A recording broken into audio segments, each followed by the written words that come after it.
Late at night, when the sleepy town of Raven Hollow seems to hold its breath, there's an old rumor that refuses to die, a story whispered from parents to children, firefighters to rookies, and anyone who's ever wandered near the abandoned train tracks. They say that if you stand close enough to Raven Station after midnight, when the air is unnaturally still and the wind seems to disappear altogether, you might hear the horn of a train that hasn't existed for decades.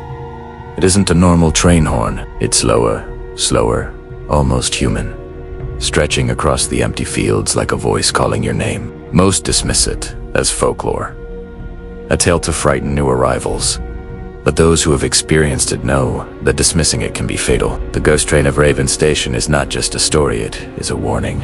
And some warnings come too late. Lucas Hale, a 32-year-old night shift janitor, never believed in ghosts. He didn't believe in spirits, legends, or anything beyond the material world. Lucas was precise, quiet, and deeply logical, preferring nights alone in empty corridors where the only sounds were his own footsteps, the scraping of a mop, or the occasional hum of fluorescent lights. He accepted the janitor job at Raven Station because it was quiet, predictable, and far enough from people that he could retreat into his routines without interference. But he had known that some routines have a way of unraveling when the walls around you are steeped in history and history. And Raven Hollow is rarely clean. The station itself had been abandoned since 1999, after a commuter train derailed just minutes from the platform. 43 people died that night. The official reports blamed mechanical failure and human error, but locals whispered that the conductor, Richard Mallory, had never left. His body was never found. Some said they had seen him walking the tracks days after the crash, still in uniform, lantern in hand, smiling like someone who had secrets no one could understand. Over the years, the station fell into decay, but the county insisted on minimal maintenance, claiming it was for historical preservation.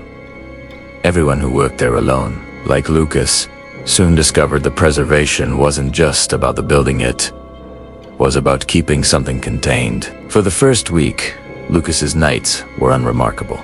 He swept floors, checked maintenance boxes, and wrote detailed notes. The isolation was quiet but comforting. Then, on the 8th night, everything changed. He noticed a subtle vibration under his boots, like the rails themselves were humming in anticipation. He tried to ignore it, assuming it was the wind or a distant truck, but the feeling intensified, reaching into his chest. When he stepped outside, the air was impossibly cold, sharp enough to make his breath visible in dense, misty clouds. Then he heard a horn, slow, drawn out, echoing over the tracks with a depth that made the ground tremble beneath him. It wasn't a sound any train he had ever heard could make. From the darkness emerged a headlight, cutting a straight line across the night. The light didn't touch the ground. It drifted forward, suspended above the rails, gliding silently, impossibly, like it was searching for something. Lucas froze. The beam revealed a train, but it wasn't real. Its edges shimmered, flickered, and seemed to warp the air around it. The door slid open with a soft hiss, revealing rows of empty seats that reflected landscapes Lucas didn't recognize, fields of ash, broken telephone poles, and a sky choked with smoke. Despite every rational thought screaming at him to step back, he felt drawn forward, as if some invisible hand was pulling him in. Inside, the air felt heavy, almost pressurized. Lucas's eyes darted along the aisle. A shadow moved, tall and deliberate, stepping from the darkness into the flickering light. His stomach twisted when he recognized the uniform before the face. Richard Mallory, the missing conductor, pale, gaunt, eyes glowing faintly like dying embers. He raised a single finger toward Lucas, as if selecting him. No words passed, only the weight of inevitability. Lucas tried to retreat, but the doors slammed shut behind him. The train lurched not forward, not backward, but somewhere else entirely.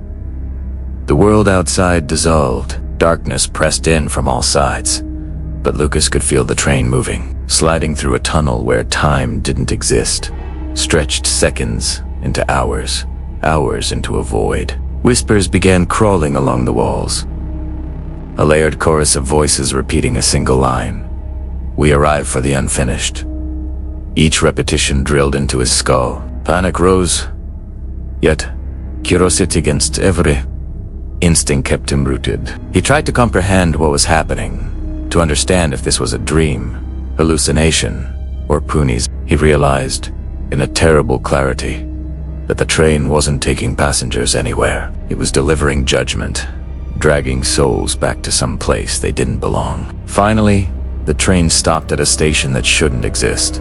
It looked like Raven Station, but older, decayed, and devoured by nature. Rusted signs leaned at odd angles, broken lamps flickered erratically, and vines crawled through shattered windows. Posters lined the walls, faces of missing people, docents of Timal from the night of the derailment, each showing the same expression: shock, fear, confusion, disbelief. Lucas's chest tightened, heart hammering. He walked slowly down the platform, compelled to look, to understand. A crowd of ghostly figures stood at the far end, drifting forward without sound, their hollow eyes fixed on him. Their mouths whispered in broken unison, calling him by name, warning him, and yet claiming him. Lucas stumbled back into the train, slamming hands on the controls, even though he had no idea how they functioned. The train surged backward violently, throwing him to the floor.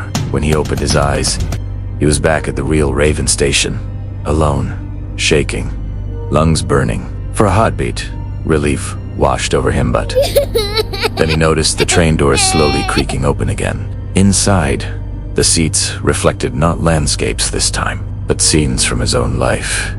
Walking alone at night, cleaning empty floors, sleeping in his apartment, performing ordinary tasks with terrifying intimacy. Someone or something had been watching him for years. The conductor appeared inches from his face, mouthing, "You boarded. Ju belong." A week later, townspeople began hearing a train at exactly 3:17 a.m. The time Lucas had boarded, shadows in the conductor's booth resembled him. Children passing the station swore they saw Lucas pressed against the windows, whispering warnings they couldn't understand. Fear grew. Stories circulated of neighbors disappearing near the tracks, vanishing without a trace, their faces later appearing on posters that no one could explain. Raven Hollow became a town haunted not by memory, but by repetition. A cycle of unfinished business, pulling new victims into the spectral train. Now, if you ever stand near Raven Station after midnight, if the air suddenly grows icy and the rails hum beneath your feet, do not step closer to the light. The ghost train doesn't just appear for thrill seekers, it searches, selects, and claims. Once it is chosen, it drags its victims into an endless void, a liminal space between worlds, and returns to the station empty, patient, waiting for the next. No one leaves unchanged. Those who survive carry the knowledge in tremors and whispers, forever aware of the hollow gaze in the empty seats, forever listening for the horn that may never stop calling. And somewhere, just beyond sight, Richard Mallory still waits, guiding his train, the conductor of the unclaimed, ensuring that the line between the living and the lost remains a fragile, terrifying boundary that no one should ever dare to cross.